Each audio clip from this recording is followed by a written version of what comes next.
Assalomu alaykum hammaga. Mana bugun 5-fevral serizimizda ish jarayonlarini boshlab olganmiz. Yana bitta Lacetti 1.8 mashina olib qo'yganmiz. Bu mashinamizni ham mexanikani avtomat korobkaga qilishga olib qo'yganmiz. Bilasizlar, 1.8 motorga Lacetti 1.6 ni korobkalarni o'rnatib beramiz. Xuddi shunaqa bu mashinamizga ham 1.6 ni korobkani o'rnatib, ishlarni bitkazib beramiz. 1.6 ni korobkasini qo'yilishidan sabab okalar ortiqcha korobkalarda muammolar qolmaydi. Mashinaning benzin, gazlarda ham rasxodlari ancha kam bo'ladi. 1.8 avtomatga qaraganda. Shuni hisobga olib, 1.6 ni korobkalarni o'rnatamiz 1.8 motorga. Ham yurishlari, qo'zg'alishlari mashinaning ancha yaxshi chiqadi. Plavniy cho'tki qo'zg'aladi. Mashinamizning salonlarini ham ko'rsatib o'tamiz. Salonlarda ham ish jarayonlari boshlangan mashinamizda tablolarni ham yechganmiz.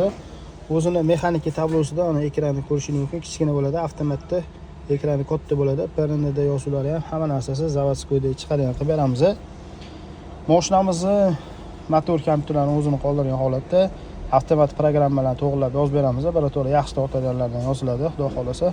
Qo'yilgan zapchastda ham koreyskiy yaxshi zapchastda qo'yiladi. 1.6 ni korobkalarni o'rnatib, cho'tki qilib ishlarini bitkazib beramiz. Agarda sizlarga ham sifatli xizmatlar kerak bo'lsa, pastda nomerlarimizni qoldirib qo'yamiz. Bemalol xizmatlarimizdan shunaqa kelib foydalanib ketsanglar bo'ladi.